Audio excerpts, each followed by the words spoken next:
नमस्कार। बाल मजदूरी एक अभिशाप है। हम कब इससे उबरेंगे? कब हम अपने देश के हजारों छोटे लड़के लड़कियों का बचपन खोने से बचा पाएंगे? कोविड महामारी के इस काल में जहां बड़ों ने अपने कमाई के साधन रोजगार का जरिया खोया, तो इसका सबसे ज्यादा असर आर्थिक तौर पर कमजोर इन्हीं परिवारों के बच्चों पर पड़ा। 12 जून बाल मजदूरी के खिलाफ विश्व दिवस है।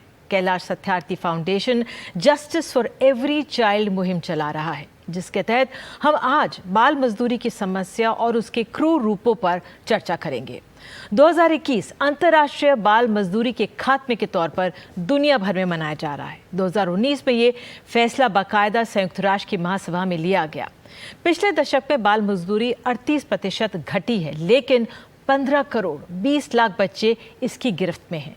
लेकिन हम सब मिलकर काम करने से इन बच्चों का भविष्य बदल सकते हैं। तो बाल मजदूरी को रोकने में अहम भूमिका निभाई है कैलाश सत्यार्थी चिल्ड्रन फाउंडेशन ने। आगे बढ़ने से पहले बाल मजदूरी के गंभीर हालात और कैसे बढ़ रहे हैं जबरन मजदूरी, जबरन तस्करी, जबरन देह व्यापार के मामले, एक नजर।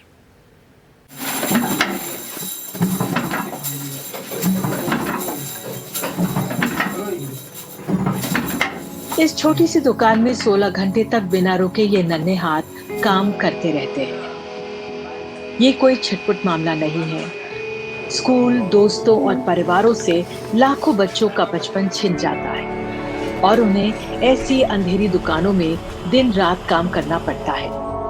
कुछ को तो अपनी जिंदगी से खेलते हुए इन खदानों में उतरकर माइका जमा करना पड़ता है और उसके बदले चंद पैसे मिलते हैं। संयुक्त राष्ट्र की एजेंसियों की 2020 की एक रिपोर्ट में कहा गया है कि दुनिया में कोविड-19 की वजह से नौकरियां जाने और लॉकडाउन की वजह से बढ़ती गरीबी के कारण लाखों बच्चों को काम करना पड़ा है। Many children are out of schools, and in fact the whole of last 4 or 5 months they have all been in workforce, they have all been as child labor. I would think that at least 20% of children, I mean this is it's an underestimation, have all joined the labor force in India, and it's true world over.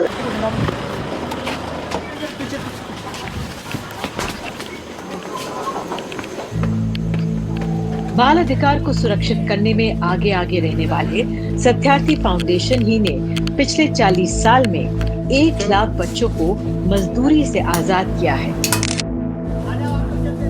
ऐसे बच्चों को जिन्होंने अमानवीय अत्याचार, मानसिक सदमा, शारीरिक और यौन शोषण तक झेलना पड़ता था और अपनी हालत किसी से बयां भी नहीं कर सकते थे। When I was just 6 years old, I used to work in mica mines. I worked there for 2 years, and after working there, one day I was rescued from there with the help of Kailash Satyarthi Children's Foundation's activist, and then I was brought to Bal Ashram. Right now I'm working as a molecular biologist. Bal Ashram में रहते हुए मैंने बहुत सारे international platform पे और national platform पे जो है उन बच्चों को रिप्रेजेंट किया जो चाइल्ड लेबर हैं, जो काम करते हैं, उनको उनके अधिकारों को जो है मैंने वहां पर जो है ये डट करके अपनी बात रखी कि वो जो बाल मजदूरी अभी कर रहे हैं उनको जल्द से जल्द मुक्ति मिले, वो छूटे और बच्चे एजुकेशन को जो प्राप्त करें। कैलाश सत्यार्थी चिल्ड्रंस फाउंडेशन ने पिछले साल 5 राज्यों के ग्रामीण घरों और 53 गैर सरकारी संगठनों का एक शोध किया, जो ग्रामीण घरों में और खासकर बच्चों पर होने वाले लॉकडाउन के असर के बारे में था। इसमें पता चला कि 89% एनजीओज को अवैध रूप से बेचे जाने का डर था। 93% एनजीओज को बाल मजदूरी के बढ़ने का खतरा था। 76% एनजीओज ने यौन शोषण के लिए बाल व्यापार की संभावना उजागर की। 20% परिवारों ने वित्तीय संकट के कारण बच्चों की पढ़ाई छुटवाने के बारे में सोचा। बच्चों पर बढ़ते हुए खतरों को देखते हुए राष्ट्रीय मानवाधिकार आयोग ने हाल में एक परामर्श जारी किया, जिसमें कोविड-19 के दौरान बंधुआ मजदूरों और खासकर बाल मजदूरों की पहचान, रिहाई और पुनर्वास के लिए उठाए जाने वाले कदमों को रेखांकित किया गया। ये सारे बच्चे जो 1 लाख से ज्यादा बच्चे हमने छुड़ाए हैं पिछले 40 साल में, वो सारे बच्चे भारत के 20 राज्यों से छुड़ाए गए हैं। छुड़ाने के बाद इन बच्चों का हम लोग पुनर्वास भी इंश्योर करते हैं, जिससे डी ट्रैफिकिंग ना हो, और पुनर्वास में इनके बच्चों के घर में फॉलो अप किया जाता है। इन बच्चों को जितनी वहाँ पे सरकारी स्कीम्स हैं जो कि रेस्क्यू चाइल्ड लेबर के लिए हैं, उनसे उनको लिंक किया जाता है और जो 14 साल से नीचे के बच्चों को स्कूल में एडमिशन कराया जाता है और उसके ऊपर के बच्चों को हम लोग किसी तरह की वोकेशनल या स्किल डेवलपमेंट में लिंक करते हैं। नोबेल शांति पुरस्कार विजेता कैलाश सत्यार्थी ने बाल मजदूरी के खिलाफ वैश्विक मार्च की अगुवाई की, जिसका अंत जून 1998 में बच्चों के संयुक्त राष्ट्र के असेंबली हॉल में जाने से हुआ और इसके नतीजे में बाल मजदूरी के सबसे बुरे रूप जैसे जबरन मजदूरी, बच्चों का अवैध व्यापार और वेश्यावृत्ति खत्म करने के लिए आईएलओ कन्वेंशन 182 को मंजूरी मिली थी। बाल मजदूरी, शोषण और अत्याचार के दलदल से बच्चों को फौरन निकालने की जरूरत है। Bureau report, NDTV. हमारे साथ हैं कैलाश सत्यार्थी, नोबेल शांति पुरस्कार विजेता, जिन्होंने 1998 में बाल मजदूरी के खिलाफ वैश्विक मार्च निकाला, जिसकी गूंज संयुक्त राष्ट्र में सुनाई दी थी और इसका असर बाल मजदूरी से निजात दिलाने के अनेकों रास्ते बनाने से हुआ है। कैलाश जी, बहुत बहुत धन्यवाद समय निकालने के लिए, आप जुड़े हैं। आपने 23 साल पहले बाल मजदूरी के विरोध में ग्लोबल मार्च अगेंस्ट चाइल्ड लेबर निकाला था और आपने जब ये मुद्दा अपने आंदोलन के लिए चुना था, क्या हालात थे आपके सामने? आपकी मेहनत का असर ये हुआ था कि इंटरनेशनल लेबर ऑर्गेनाइजेशन ने यानी आईएलओ ने 12 जून को world day against child labour के तौर पर दर्ज किया। मुझे याद है 1997 में आपने जबरन मजदूरी कर रहे बच्चों, उनकी तस्करी जब हो रही थी, उनको बचाया था। आप तब इंटरव्यू किया था आपसे और अब तक आपने 1 लाख बच्चों को बचाया है। इनमें से कई को आपने अपने पैरों पर खड़ा किया है। आज आपके विचार? धन्यवाद। यूं तो मैं और मेरे साथी 1981 से बाल मजदूरी और बंधुआ मजदूरी के खिलाफ संघर्ष कर रहे थे। इसकी वजह से हमें कुछ अनुभव हुआ कि जब तक इस अपराध के खिलाफ अच्छे कानून नहीं होंगे और जनता का आंदोलन खड़ा नहीं होगा, तब तक ये समाप्त करना बहुत मुश्किल है। दूसरी बात, हम ये जाने कि ये एक स्थानीय समस्या नहीं है, किसी एक देश की समस्या नहीं है और ना ही इसको जारी रखने के कारण सिर्फ स्थानीय हैं।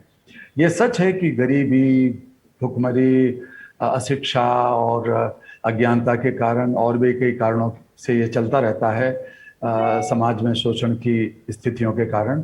लेकिन जो अंतर्राष्ट्रीय व्यापार की नीतियां हैं, जो कूटनीतियां हैं और जो अंतर्राष्ट्रीय राजनीति है, उसके कारण भी ये इस बुराई को बढ़ावा मिलता है।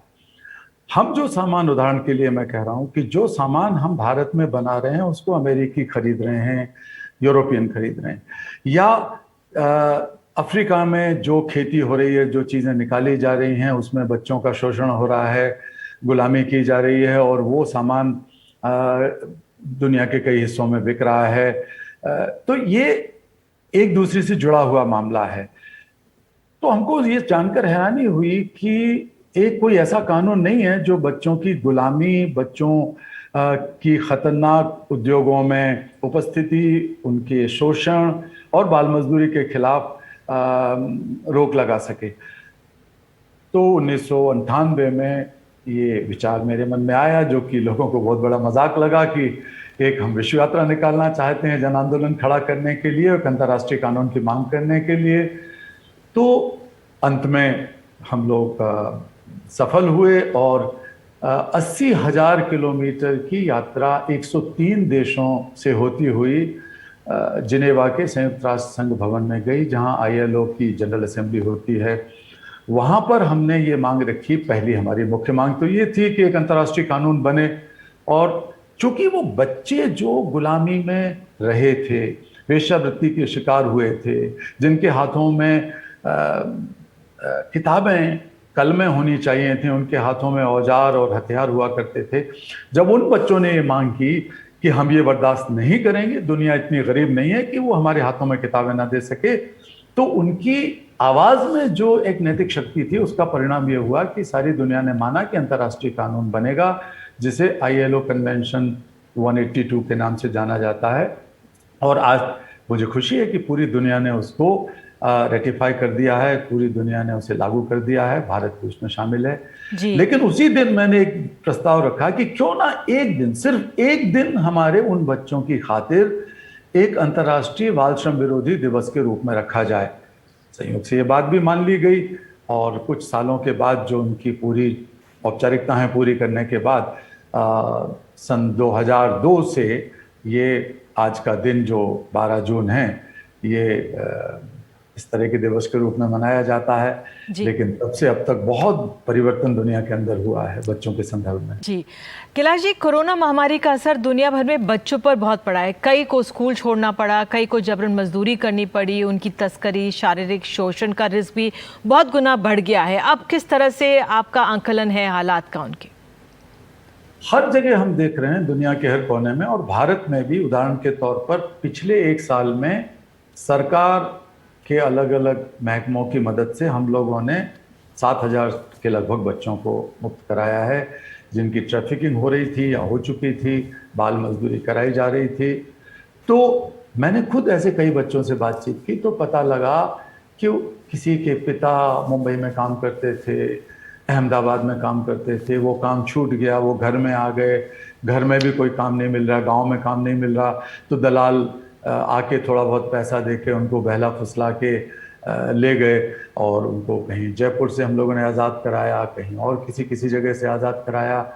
तो ये स्पष्ट असर देखने को मिल रहा है कि जिन बच्चों के माता पिता बेरोजगार होंगे, जो बहुत पहले से ही निर्धन हैं और गरीबी में धकेले जाएंगे, या जिनकी शिक्षा में अवरोध आ जाएगा, पढ़ाई लिखाई रुक जाएगी, उन बच्चों में से लाखों बच्चे बाल मजदूरी, गुलामी, वेश्यावृत्ति के शिकार होंगे। उनके यौन शोषण के खतरे बढ़ेंगे, जो हमने देखे हैं कि लगातार ये ऑनलाइन सेक्सुअल अब्यूज बढ़ रहा है। तो ये चीज़ें स्पष्ट हैं और ये हमें समझ में आना चाहिए कि ये मुद्दा इतना गंभीर है, बच्चों के ऊपर असर इतना गंभीर है कि इसके लिए अगर हम तत्काल उपाय नहीं करेंगे सरकार के तौर पर, एक राष्ट्र के तौर पर, तो हम एक पूरी पीढ़ी को पीछे धकेल देंगे। जी कैलाश जी, हमारे देश में करीब 1 करोड़ बाल मजदूर हैं। जाहिर है अब जैसे हालात हैं उनके स्वास्थ्य पर गंभीर असर पड़ रहा होगा। क्या अब समय आ गया है कि स्वास्थ्य का अधिकार पर काम करने की ज़रूरत है ताकि बच्चों के विकास से खिलवाड़ ना हो सके? आपके विचार क्या है संदर्भ में? जब हम बच्चों के विकास की बात करते हैं तो केवल शिक्षा या केवल बाल मजदूरी की बात नहीं करेंगे, हमें उनके स्वास्थ्य की भी बात करनी चाहिए। दुर्भाग्य से स्वास्थ्य को, शिक्षा को, उनके संरक्षण को, प्रोटेक्शन को अलग अलग टुकड़ों में बांट के देखा जाता है। अलग अलग मंत्रालय हैं इसके लिए, अलग अलग विभाग हैं इसके लिए। तो हम ये महसूस कर रहे हैं, खासकर ये पैंडेमिक ने हमें ये सबक सिखाया है कि अगर हम स्वास्थ्य को अभी प्राथमिकता के आधार पर ठीक नहीं करेंगे, उसमें सुधार नहीं लाएंगे, तो बच्चे के अलावा उनके माँ बाप भी सबसे ज़्यादा प्रभावित हुए हैं और होते रहेंगे, गरीबों के बच्चे। तो केवल पारंपरिक तौर से स्वास्थ्य की समस्या को हल नहीं किया जा सकता। हम ये मानते हैं कि बच्चों के स्वास्थ्य में प्राथमिकता देने के लिए अन्य उपायों के साथ साथ स्वास्थ्य को संवैधानिक अधिकार का दर्जा दिया जाए। इसके बगैर हम नहीं कर सकते, क्योंकि जिस तरीके से हमारी स्वास्थ्य व्यवस्था चरमरा गई है और हमने देखा है, लोगों का विश्वास उठ गया है कि हम अस्पताल में जाके सुरक्षित लौटेंगे कि नहीं लौटेंगे। इस विश्वास को लौटाने के लिए सारी राजनीतिक जमात को, सत्ता वर्ग को भी और प्रतिपक्षियों को भी एक साथ जुड़कर कभी ना कभी, और अभी ऐसा मौका है कि ये कठोर और एक साहसी कदम उठा के स्वास्थ्य को मौलिक अधिकार बनाना चाहिए। बिल्कुल, लेकिन गरीबी के कारण जो बच्चों को मजदूरी करनी पड़ती है मजबूरी में, क्या कहेंगे उन लोगों से जो इनसे काम करवाते हैं? और एक आम नागरिक क्या कर सकता है जिससे बाल मजदूरी को वो अगर अपने सामने होता हुआ देख रहा है तो उसे रोके?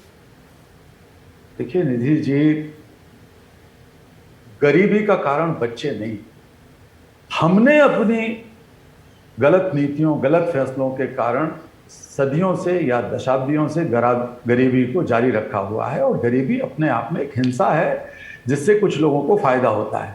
तो गरीबी का कारण बच्चे नहीं है, वो इसके शिकार हैं। और बाल मजदूरी करा के हम उनको और बड़ा शिकार बना रहे हैं। ये बहुत ही अनैतिक बात है।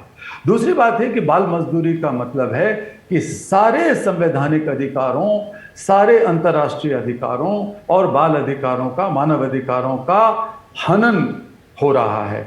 इसे हमें रोकना है। अगर हम इसे जारी रखेंगे तो हम वयस्क बेरोजगारी को भी जारी रखेंगे। हमारे देश में बेरोजगारों की कमी थोड़ा ही है, वयस्क बेरोजगार इतने ज्यादा हैं कि हम फिर बच्चों को काम पे क्यों लगा रहे हैं? इसलिए कि वो सस्ते मजदूर हैं या अपनी आवाज नहीं उठा सकते। तो ये समझ में सभी के आना चाहिए कि प्रत्येक बाल मजदूर किसी वयस्क को बेरोजगार बनाकर काम कर रहा है, और वो बेरोजगार उस बच्चे की माता, पिता या बड़ा भाई बहन हो सकता है।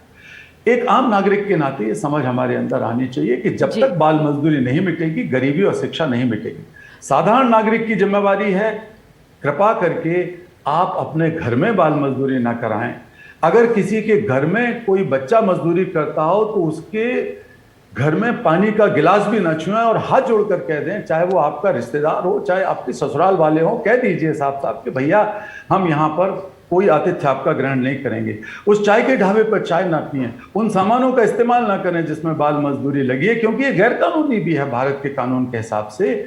तो कुछ कर सकते हैं हम लोग अपने नेताओं से, एमएलए से, एमपी से, सरपंचों से, पंचों से चुनाव के वक्त में और बाद में भी कह सकते हैं कि हमारे क्षेत्र में जो बच्चे मजदूरी कर रहे हैं वो उनका कसूर तो नहीं है, उनको निकालिए, कानून को लागू कराइए। शिक्षा का अधिकार हर बच्चे का है तो इन बच्चों को स्कूल के अंदर होना चाहिए। उपभोक्ता के नाते, नागरिक के नाते, हर किसी भूमिका में हम लोग बाल मजदूरी के खिलाफ आवाज उठा सकते हैं और खुद अपने जीवन में भी उसे आगे बढ़ा सकते हैं इस बुराई के खिलाफ संघर्ष को। बिल्कुल। Kailash ji, world health assembly में आपने जो संबोधन दिया था, बच्चों को साथ लेकर चलने की वकालत की थी, तो इस बाल मजदूरी के खात्मे के लिए जो मनाया जा रहा है विश्व दिवस, इस पर आप हमारी सरकार, जो अन्य सरकारें हैं, अन्य राष्ट्रीय अध्यक्षों से क्या कहेंगे? मैंने वहाँ कहा कि बाल मजदूरी, अशिक्षा और बीमारियों जैसे मुद्दों को एक साथ जोड़कर देखा जाए और संयुक्त राष्ट्र संघ एक उच्च स्तरीय समूह का गठन करे जिसमें इन सारे आयामों को एक साथ संबोधित किया जा सके और इनका हल निकाला जा सके, क्योंकि अलग अलग टुकड़ों में इनका हल संभव नहीं है, क्योंकि बच्चे हर रूप से प्रभावित होने वाले हैं, जैसा मैं बार बार कहता हूँ। और भारत सरकार से भी हमने अपील की कि आप एक टास्क फोर्स बनाइए। मैंने प्रधानमंत्री जी को पत्र लिखकर निवेदन किया, पहले एक पत्र लिखा कि एक टास्क फोर्स बनाइए जिसमें इन विषयों के विशेषज्ञों को बुलाकर राय लेकर उसके आधार पर हम अभी से तैयारी करें। अगर तीसरी वेव आती है इसकी पेंडेमिक की तो और भी तैयारी करें। मैंने दूसरे पत्र में निवेदन किया है उनको, और इसके साथ साथ देश के प्रत्येक सांसद को चिट्ठी लिखकर कहा है कि कृपा करके ये मौका है कि आप पारंपरिक राजनीति से ऊपर उठकर और आपकी पार्टी की राजनीति से ऊपर उठकर स्वास्थ्य को मौलिक अधिकार का दर्जा बनाने के लिए पहल करें। तो ये बात हम अंतर्राष्ट्रीय स्तर पर भी कह रहे हैं, राष्ट्रीय स्तर पर भी कह रहे हैं कि आप कैसे अपने बच्चों को पीछे छोड़ सकते हैं। आप एक माँ के नाते सोचिए, मेहरबानी करके पिता के नाते, भाई के नाते, दादा दादी के नाते सोचिए, बहन के नाते सोचिए कि अगर कहीं आप आगे बढ़ रहे हैं तो आप अपने बच्चों को पीछे कैसे छोड़ सकते हैं? क्या आपके निजी जीवन में यह संभव है? और जो बच्चे आज सड़कों पर हैं, जो बच्चे आज भुखमरी के शिकार हो रहे हैं दुनिया में, वो किसके बच्चे हैं? वो हमारे ही बच्चे हैं। सारे धर्म, सारी राजनीति, सारे संवैधानिक अधिकार बेमानी है अगर हम बच्चों को अपने साथ लेकर नहीं चल सकते, क्योंकि हम वयस्क का कर्तव्य तभी पालन कर सकते हैं जी, एक स्वाभाविक तौर पर कि हम अपने बच्चों को साथ लेकर आगे बढ़ें। बिल्कुल कैलाश जी, आपने वाकई सही कहा कि हमें अपने बाल मजदूरी के खात्मे के खिलाफ सख्त से सख्त और कड़े कदम उठाने चाहिए और इस पर पूरा समाज मिलकर आगे प्रयासरत रहेगा। बहुत बहुत धन्यवाद अपना समय निकालने के लिए, जुड़ने के लिए। नमस्कार। और अब लेते एक छोटा सा ब्रेक।